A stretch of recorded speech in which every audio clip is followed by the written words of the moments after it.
What? Oh, wait. What is this? This is a Greg LeMond Versailles. Yeah, full carbon. He's known for steel. Last couple of years, they made LeMond bikes through the Trek umbrella. They made a few carbon bikes, and this one's actually pretty sweet. I have a similar model of this in Buenos Aires, and they ride phenomenal. Let's take a good look at what this Versailles is all about. Yeah, I just can't wait to get into this one. Had my eye on this one for a while. Let's review after this. Welcome to I Know a Guy Bicycles, hanging out with a guy. Hi, I'm Justin the Guy. Obviously I have a garage shop. Take scary out of used, one bike at a time. If you want to be kept up to date on latest projects and topics, please like and subscribe. Hey, welcome back to I Know a Guy Bicycles, hanging with a guy. Hey, I'm Justin the Guy on this old bike series. Yes, this is an older one, but a goodie. And compared to today's bikes, it blows the doors off of any entry-level road bike you can find there under $2,000. I swear, this thing is just a smoking hot machine. If you can find one in a decent condition, I've worked on a few of these. They are phenomenal. But let's go back in time. Greg LeMond, first American to win the Tour de France. He was the late 80s superstar of the cycling world. Yes, big name. He actually had some frames built underneath his name at the earlier days, and he was picked up by Trek Bicycles in the mid-90s when they were doing these huge acquisitions of different companies. But in any case, LeMond himself is presently still building bikes today under his name, no longer Trek, and he's actually producing some pretty good quality stuff. In any case, kind of a fan. Yeah, I do have to agree because I got two of the bikes myself. I have a Buenos Aires version of this. Also, what got me into LeMond bikes back in 2005-ish, 6 or 7, I don't know. A Pop Rod, which is their cyclocross bike. That was like my 4th or 5th cyclocross bikes I've gotten into. I started off with a Trek X01, then I went into a Fuji Cross, and then I can't remember, was it a 7900 before that? A hybrid style. But anyway, getting lost on track. But that cyclocross bike is one of my favorite bikes. Unfortunately, I damaged it a little bit on a mud ride. Yeah. Any case, still rideable.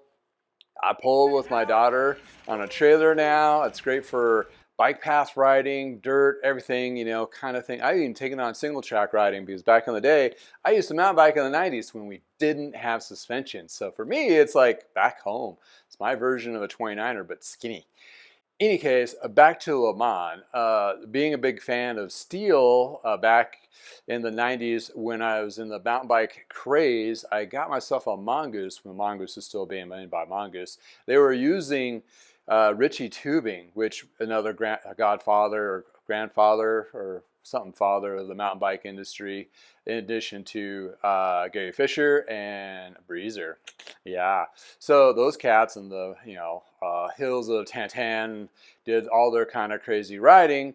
Well, in any case, I got derailed again. What we're talking about is steel. Well, LeMond was known for steel frames in the late 80s, 90s, and early 2000s, and the carbon was starting to get integrated, which they also invented or created the spine bike, which is basically a carbon top with a steel or aluminum bottom. Got one in the mix, and I got one hanging in the frame there where I'm just trying to get it painted or something. In any case, but the thing is with LeMond's, it's not specifically just the steel is real following, it's also the geometry. The geometry on it for me fits like a glove because I had a hard time fitting into the Trek or the Fuji, the brands I'd had before. I rode them, yes, but they were not that comfortable for me. I was able to adjust and modify my LeMond to more of a comfortable form fit. I don't know, just fit me like a glove. I just, 57 centimeters, my size. And it's like, I don't need to know anything else. It's like, boom. Anyway, they has different, this one has a little bit higher lax head tube angle for that endurance style ride, not gravel, but it's kind of like your more comfort Damane from Trek or Roubaix from Specialized, that kind of style. Taller head tube, puts you in a little bit different position, a little more upright, not too aggressive. So for all of us that are just recreational road riders, we don't need those race bikes that put your head below your butt. I mean, might as well be kissing it, right? Uh, I've aged out. I'm sorry. I was just like, that stem keeps on getting taller because I'm not really worried about how much I'm being assailed to the wind because I'm just having a good time. It's not a race anymore. If me, it's racing to get onto the bike path, and once I'm on there riding, I could be there all day. It's just all it is. But in any case, back to this awesome find. I've had my eye on this one during the slowdown of our market here, and I've been doing a lot of service in the summer. I've contacted the buyer a couple times in that interim, wanting to go see it, but I really haven't had a chance. And lo and behold, he drastically dropped his price, like all the other bikes in the marketplace right now. Just bloop, bloop, bloop, bloop, bloop. I was like, oh, I got it, definitely. I'll be there to check it out. Even threw some money on Venmo to hold it for me until I can go really take a look in person. He is the second owner. Usually I try to get to the first one, but he's had it for a while. So in other words, he's had this for several years and ridden somewhat. I mean, it's had some use. It has more garage travel kind of car rack chippage and that kind of thing that needs to be addressed. So, but not too bad. So I think I can get the frame to be really immaculate, pretty close. The beautiful silver with the blue. It's going to be pretty in the sun once I do all my detailing. Going to do a wax chain, super clean drivetrain. The chain is slightly stretched, so we got a little bit of uplift there. Cables in the housing, going to replace all of those. Who knows the age? But interesting fact on this one has Mavic Cerium, the Cerium race and the Cerium rear. It doesn't have matching wheels, but it's a matching brand, so I think I'm going to keep them. Plus, I'm going to, it's a good, unless there's any issues with them, but they're actually a pretty good wheel set. Here's the thing, the original OEM set on this with the paired spode system with actually Bontraggers, those crack in the rear drive side rim. So this one's actually been upgraded, so that helps me on the uplift there. Couple things to be cleaned. I mean, you can see the polishing of the hoods here. It's been used, but not very much scarring on the actual riding portion, just by car rack stuff. So I think the bike is going to be functionally sound once I go through it. And of course, I'll do the fine detail cleaning, making sure everything's cleaned up and all good to go. But when we're looking at all of this, it's going to be just kind of an amazing ride once I get it all complete. This is going to be a one I'm actually going to produce completely to resell as a whole bike. I'm at the stage of the game now where it's, you kind of have to cut directions, right? And it kind of saddens me to do this, but that's kind of how the market is. Some of these bikes, if there's too much to put into them, basically they get parted out to make the profit that I need to continue to do it. It's still a benefit to somebody because somebody's going to find a frame and go, I want that frame, but I have a parts kit or whatever, or when they build up themselves. This is the time of season market where people are, I've got into riding. I want that frame, but I want this kit, and they're not wanting to buy the full bike. So therefore, it's going to be a mix of refurbishing bikes completely or just refurbishing parts and frames and getting them out on the marketplace. But in any case, here we are, carbon fork, carbon frame, made in, you guessed it, Taiwan. I believe it was under the Giant umbrella.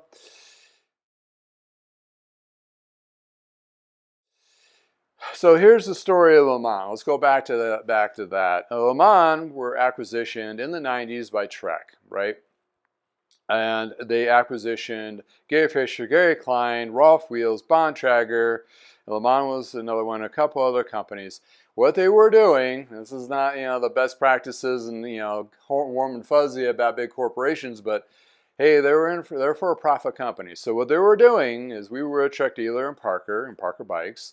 And and we were a Trek dealer. We had the great benefit of being able to pick up Bontrager, which was a great steel mountain bike line at the time. They did a couple road bikes and cyclocross bikes, but I never found a cyclocross frame. Still in the search for that. Any case, then we carried Klein. Gary Klein had beautiful aluminum frames and so forth. We didn't carry LeMond.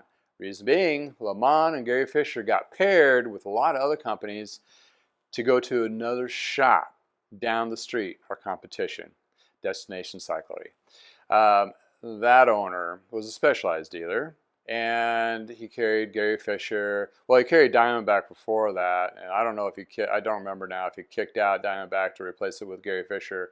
This is back in the day. We usually would have 3 or 4 bike lines. I mean, that was your typical bike shop, small to big or anyone in between. That was the bike shop world. So what Trek was doing was taking LeMond and sprinkling them in every little bike shop, and so they were pulling more money out of the market. Well, unfortunately, our competition, Destination Cyclery, was a prick. He's one of those individuals that came in and decided, like, I hate you because you're just here, and I'm going to put you out of business. This was his personality. Knowing from other people from his Panasonic days of working, Mr. Scott, yes, I'm still a little bent about it because he came in with very aggressiveness in the sense of, like, let's be, collaborating small shops and work together as a community versus I'm going to put you out of business. Well, unfortunately, we did end up going out of business, and of course, I'm pretty sure that made him feel great because he's like, oh, I put you out of business. But it took some time. But actually, cancer took out my dad. That's what killed our business. Any case, didn't want to go there, but had to because that was kind of the realm of the scene when LeMond was picked up by Trek and was put into our competition. Fast forward a few years later, I worked in a shop at Lee's Cyclery, which was a lot of fun. And they were big enough that they carried all the brands. They had the LeMonds, they had the Gary Fishers, they had the Kleins, they had the Bontrac, they had it all. And that's when I got really introduced with LeMond bikes. Back then I was competitors. And this time it was actually all in one. Which another thing that was really weird is that we had the same rep for both those lines. So I don't know. It's just weird kind of dynamics back in the 90s. Any case, early 2000s, introduced with LeMonds. LeMonds were a hot line, doing really good. They still had their steel following, and he really put a lot into it. He still actually had his fingers in his bike line of manufacturing and so forth. The kickover was in 2006, 2007 when Trek was trying to figure out how to bring in a cheaper carbon bike, not necessarily this one, to the market. And then went over to Taiwan, checked out what Giant was making and so forth, and boom, lo and behold, they found out they were blowing the doors off of what they could do here with carbon manufacturing. So that one guy's 1-week trip to check out Taiwan turned out to be a 7-year stay of living in Taiwan and being overproduction of moving everything from Trek over to Taiwan to be built. Therefore, Taiwan built LeMond. That's where those carbons were being built up. Not the same as the Trek, Madones or the 5200s at the time. No, it is completely different. Scrap built, different frame. They wanted to keep those different. At first, when LeMond was part of Trek, they did OCLV, basically a 5200. That just did not go well whatsoever because you're like, it's no different between whatever. Anyway, super stupid at that first run, but they got to a nice carbon frame. And unfortunately, LeMond was talking about doping and blamed something about Lance Armstrong, and lo and behold, LeMond got kicked out.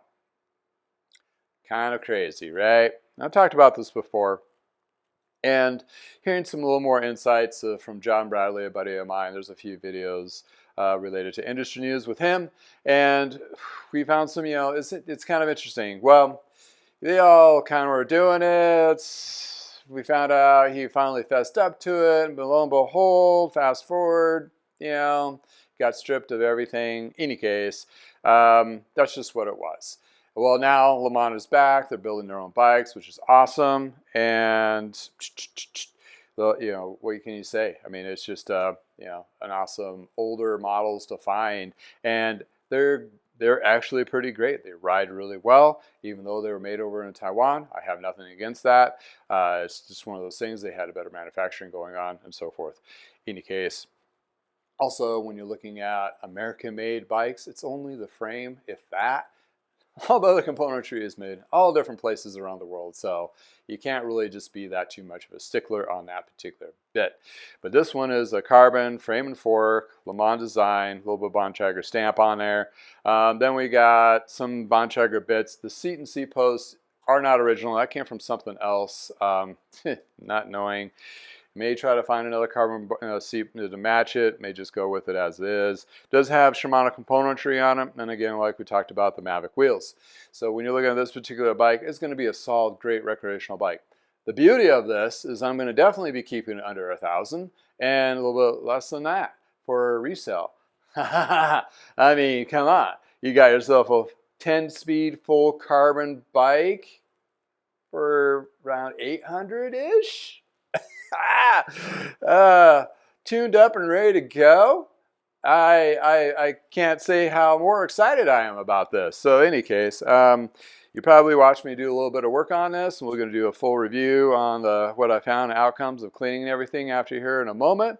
But hey, just wanted to talk about the bike, how cool these are. Hey, it may not be for everyone. I get that, but this is actually one of those pretty decent. Sold quite a few of them. Have a really good customers that are riding them now that enjoy the living heck out of them.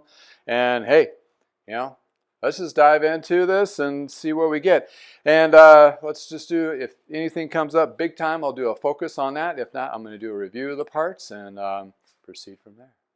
Without further ado, tunes on, tools out. Let's go.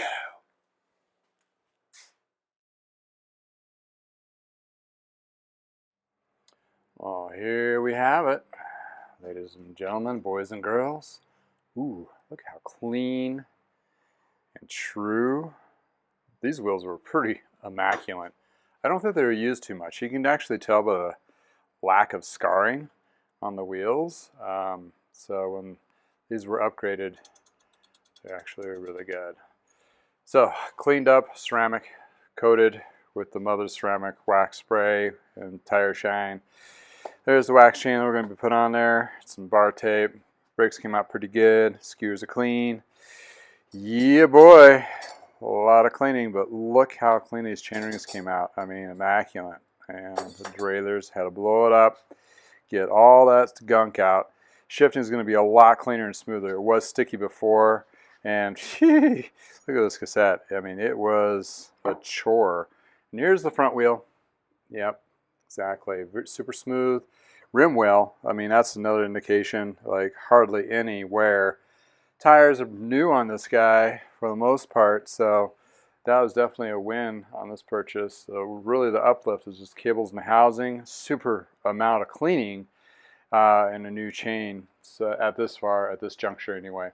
And you know it, I've did the whole detail bit, as you've probably seen, and did a ceramic coating, and whammo, look at that.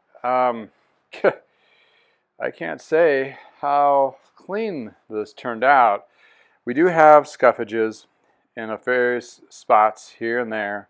Nothing too bad per se, but definitely from I'd say from a car rack hanging there, that kind of thing. And yeah, we did a couple double stack, triple stack of ceramic coating from Ceramic Slam, and I haven't knocked it down yet. I just knocked it down. It's been a couple hours. Took a little break, had lunch, went for a ride, that kind of thing, and now we are back. Yeah, let's do a formal review on this. Yeah, are you seeing doubles? Irony is this, customers dropped us off for a tune-up. It's the exact same bike, except for a little different group. He got himself some nice Bontrager carbon wheels on his. That is going to be another feature of the legendary Kurt of Greeley. He has put amongst a lot of miles on that bike. Needless to say, this one's ready for its new owner. So, and the other irony is, it's the same size. In any case, let's talk about this.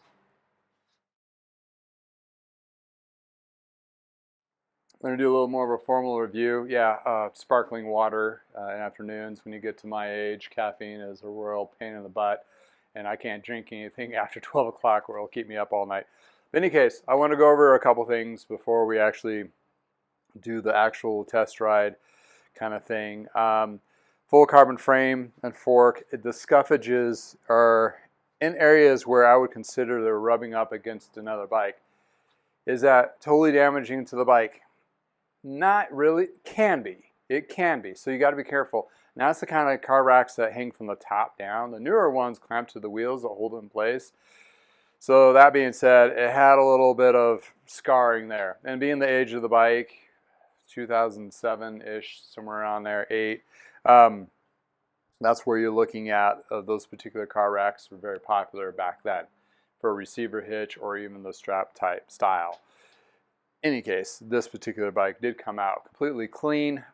Inspected it several times, hardly any wear on it from actual riding, in addition to no cracks or any of that nature. So it is a solid frame and fork. I think I'm going to do a little bit difference on the stem, more of a little bit traditional lower profile. The bars I'm going to keep as it's the original. The seat and seat posts are not, they're new, so I think I'm just going to keep them there. If somebody wants to switch it out to a carbon seat post, spend 30 bucks on Amazon and call it good.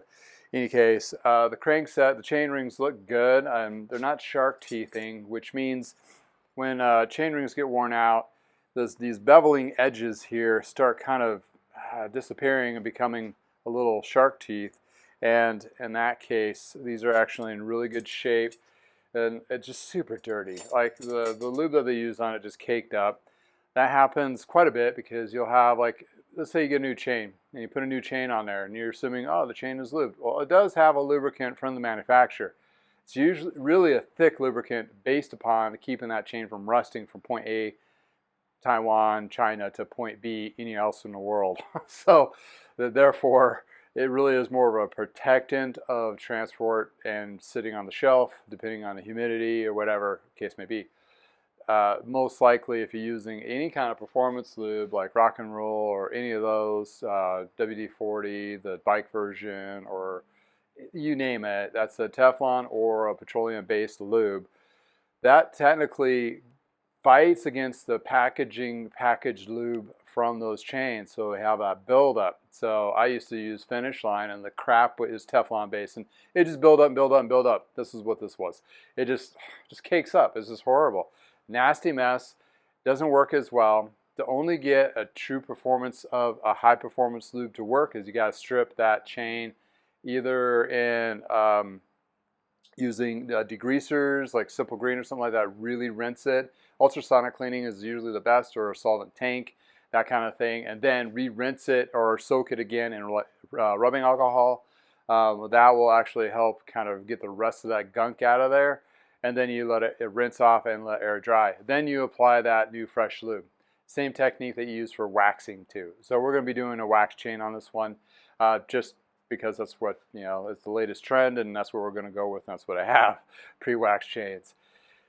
Going into the drivetrain portion of it, it does have Ultegra 105 front derailleur, Ultegra rear. This was really caked up, pretty nasty. So I had to clean it several times. These derailleurs, a lot of them will have, they're coated with a clear plastic, which is really weird. And that'll start bubbling up. It's okay, it's just not as pretty. I had to do that to really get that gunk off.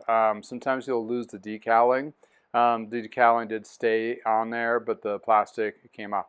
Functionality, no difference. It's just going to maybe tarnish a little bit, but when you're looking at this age of derailleur, you're more function over fashion. That's definitely something we do. In addition to, took the jockey pulleys apart, clean them so you can get the best performance possible out of those. When I do the ceramic coating on the wheels, I typically kind of carry over and just start wiping down all the little parts, just give it a little extra coating, and that's usually my traditional thing that I do. And then into the shifters, you saw them, they're opened up this way. I was like air dry them. I flush them out with hot water to get it to really engage and get all that gunk out. And that's pre-spray them with carb cleaner or brake cleaner. Pretty strong stuff. So if you don't want to use that, I would use White Lightning. Clean Streak is the model of the stuff. Similar, but not as aggressive. But I also use the carb cleaner and so forth to really get some of the gunk off there, but I'm very careful on that because it will take off some stickers and that kind of thing, and serial number stickers too. So, but it really works well on getting inside. What I do on inside these once to refresh the lube is you want to put lube back in there. You just don't want to leave it dry. Why? Because it's not going to function as well. I accidentally, happy accident, got this by misship.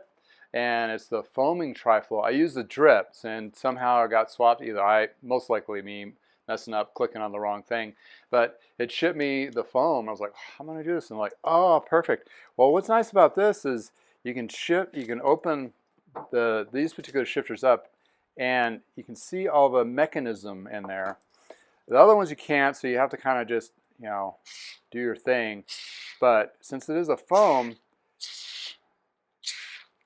it kind of foams up inside and moves into all those little linkage areas. It's like a little watch spring kind of thing going on there with a ratchet system. So once you flush this new lube in there, the shifters will probably work really close to new, if not better. Because the Shimano grease that they put in there from the factory, they put a dot of that fluorescent green grease. And what that does, it works fairly well, of course, but over time it dries out. And once it dries out, it binds up all the little lively little parts in there. So to get it out really good, sometimes the ultrasonic cleaner just doesn't get all that jazzed out, and it's usually at temperature, which is I usually run it at 50 Celsius. Usually, once it'll loosen it up, but sometimes it'll not function or shift is clean until you get it underneath the hot water, and you flush it with hot water and you just cycle through the gears, and sometimes it's like, oh, why is it not engaging? And it's like, oh, but you'll feel sometimes like that gunk kind of drops out finally, and it's like, wow. As you can hear and see, it's going through its 10 cycles. So there we go, just flush that. On the pivots, I use the drip on this. That actually helps, you basically washed all the grease out of everything. So the pivots of the derailleurs, you want to do that. I do it on the quick release and also on the brakes as well. And obviously the shifters. So that's kind of pre-treating the parts. And after I do pre-treat the parts, I start installing and put on the brakes, crankset, bond bracket, all the little, also pulled, if you not noticed, I do pull the bottle cage mounts on most of, if not all the bikes. Reason being is those grommets in there can get kind of seized up if a rust or contaminants build up in there. I like to pull them out, clean them, and when I put it back in, I put some bearing grease on there to thread back in there. You don't want these things to seize up. They are a pain in the butt to fix, and there's a good chance you'll scar the frame up. Can be fixed, it can be done. It's not preferred. So if you keep those things lubed up, rack mounts and all that kind of stuff too, same thing. It will save you headaches, believe me. I mean, I have the rivet gun and everything. It's just a severe pain in the ass. In any case, the bottom bracket bearings on this one was super smooth. The headset bearings are super smooth. So this is like a stellar bike. I don't think it got ridden that much. I think it got more transported, more miles than actually ridden. In any case, we'll get the drivetrain all freshed up, start installing it, string it up with the new cables and the housing. I'll do both brake and derailleurs on this one since they're mixed matched anyway. And I'll give it the best fresh experience possible for the next owner of this bike. The cassette, the chain's not super stretched. I don't know if it's OEM. It could be. It looks like it, kind of, because it doesn't have power linking. The newer ones have a power link, quick link, that kind of thing. It didn't have that. It has the old traditional push pin through, which Shimano was using at the time. So if that's the case, the cassette is definitely not worn because the front chain rings are not worn as well. I'm thinking that's OEM. It looks pretty close to it. I'll have to look at the specs. I'm not sure if they made a double and a triple on this because they switched that out. The other counterpart here, as you saw from Kurt, the legend, his bike has a triple, but I think that was upgraded at some point. The wheels were for sure. I think, yeah, that had where I was talking about before, the paired spoke system was crap and it fell apart. That happened on that bike. Actually, that was when I sold and refurbished to him, or refurbished and sold to him, whatever, horsepower for the cart. Any case, I had that wheel set, and I was like, oh, this would be an awesome wheel set to go on this. So I threw it on there, made it all pretty. He jumped on it, and his story is awesome. So I will have a feature video with him interviewing his journey of now turning 70 and retired and falling in love with cycling, and with how cycling has basically changed his life and how he is changing other people's lives in cycling. Pretty awesome story. I will feature that at some point. If it's already been released, it'll be in the description below. I'm not sure when I'll be able to get to talk to him. But having twinsies, this is weird. Dealing with that, I'm definitely going to be working with both and learning through those. So in any case, he's the legend. And it's kind of fun to, it's so ironic and weird. I picked this bike up, as I mentioned before, waiting and waiting and waiting, and then he dropped the price. I'm like, oh, okay, I got to go get it. That's down in Denver, so I had to make a whole thing of it. And he just contacted me technically yesterday, like, oh, gonna drop my bike off. I'm like, oh, okay. And this is, I don't know, this is one of those weird quick-a-dinks kind of things. But in any case, stellar bike, 57 centimeter, rides great. I just got back on my Boyne-Versailles, which is basically pretty much the same bike, just a little bit different component group on it. And they're a very nice, supple, fast ride, lightweight. You can really upgradable, and they hold up. They last. That's the thing. And talking to Kurt and how many miles he has on for the last 4 years he's bought the bike. This is in for its second tune-up, and I'm doing the whole works magic on it. So basically the same thing I'm doing here, detailing the frame, ceramic coating, everything I'm going to be doing to his bike as well. So you'll see a featured video as well, which will be like a double take. But he has carbon wheels, so I'll be adjusting that a little bit, and we have some other features that we have to kind of look into as well. Oh, also wanted to talk about the Mavic wheels on this particular one. The Mavic wheels, the rear hub on those, they have a bushing to them, and I have a video of replacing that bushing. And if yours gets like sloppy, but it's not the cassette, it's still really tight, but everything is sloppy on that free hub body. That basically there's an inside bushing. You still get them. I think a guy on eBay still sells the milled, or I think it's, I forget how he processes it, but it's basically the replacement bushing plastic sleeve, Teflon plastic sleeve type thing that goes inside there. It comes with a bearing too, so you can kind of overhaul that. And it uses, the trick is you don't use grease, you use like mineral oil for the fluid portion inside there. So that sometimes can get washed out. So if you just pull it out, clean it, which I had to do with my neighbors, put some mineral oil in there and refresh and put it back together, it was just fine. And bearings on the inside. So, you still can get parts. They may not be OEM, but you can still get parts and repack those and keep those Mavic wheels going.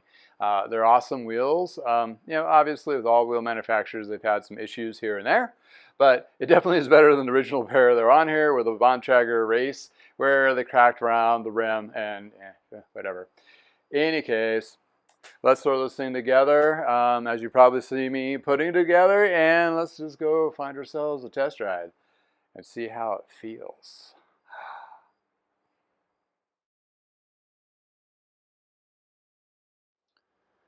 All right, this thing is immaculate, ready to go. Let's take this beautiful LeMond Versailles for a test ride. Let's check this out. Excited for this. Got a little late in the day yesterday, so I'm jumping on it this morning with the morning light. Ooh, ooh, ooh, ooh. See the sparkle of the glitter and the paint? That is pretty spectacular. Alright, let's take this for a spin. Oh, their tires held up air overnight. Oh, the brakes work very nicely. Alright, let's talk about this bike. Tune up on it. Pretty big lift. Did a lot of... Ooh, watch out for Sophie the cat. Yeah. Did a lot of detailing, a lot of cleaning. Added a new chain. Wax. So I'm going to go light and polite in the shifting up and down just to make sure those gears are hitting. And then we'll put a little pressure on each one of those gears in a second here, making sure that the new chain is not going to be a problem with the older cassette. Although the cassette did look like it was not used very much, and the chain rings looked very clean after they've been cleaned, actually in really good condition. So, oh, this thing feels very supple, very nice, just like the other one I have.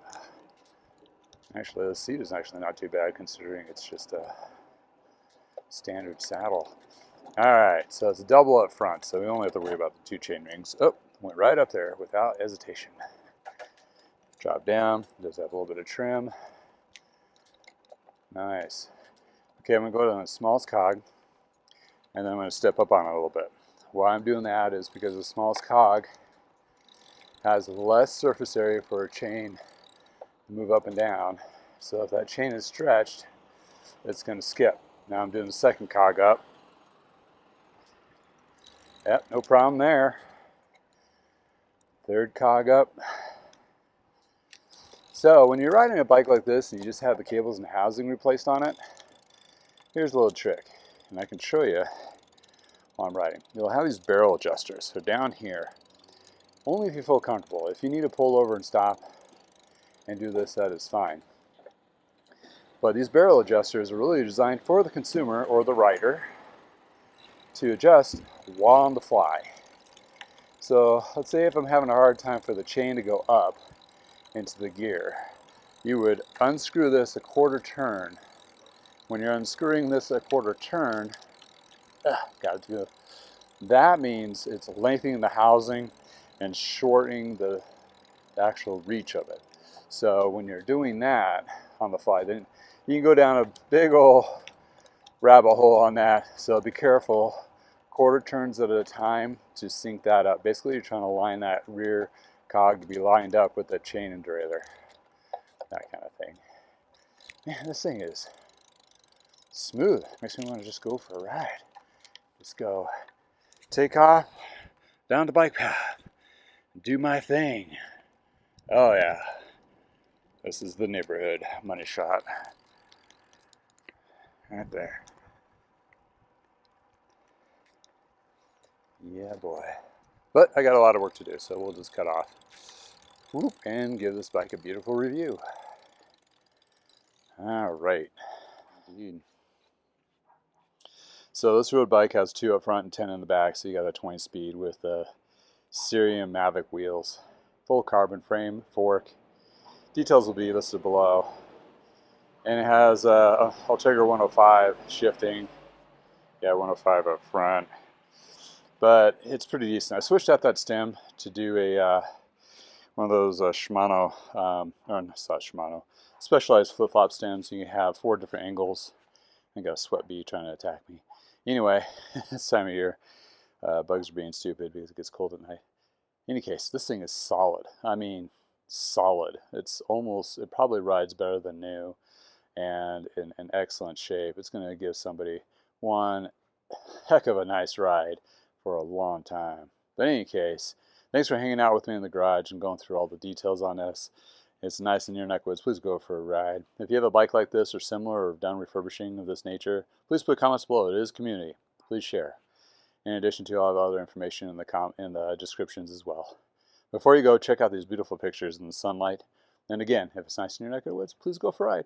And thank you, of course, thank you for watching. Because it's you that makes this community. Appreciate each and every one of you. Well, have a wonderful day, and until next time, from the garage. Thank you for watching. It takes you to make this channel what it is today, and much appreciated. Bikes like this, it's really cool transformation from being used to sparkling clean and ready for its next owner. As well as you can find these bikes on my website and also other listing services. One particular one I like fond of is bikelist.com. Bikelist is actually cyclist enthusiast selling bikes. Hey, what a great combination, right? So you'll find my listings there as well as others, so you can compare side by side different particular ones, and they do have a portal to be able to be shipped. So a great place to list your bike and bike parts, so you don't have to go to those velo swaps and that kind of thing. And also actually look for a bike set for yourself and some cool niche bicycles out there and accessories too. In any case, either check my website, iknowaguybicycles.com, or bikelist.com for your next biking adventure accessories or bikes.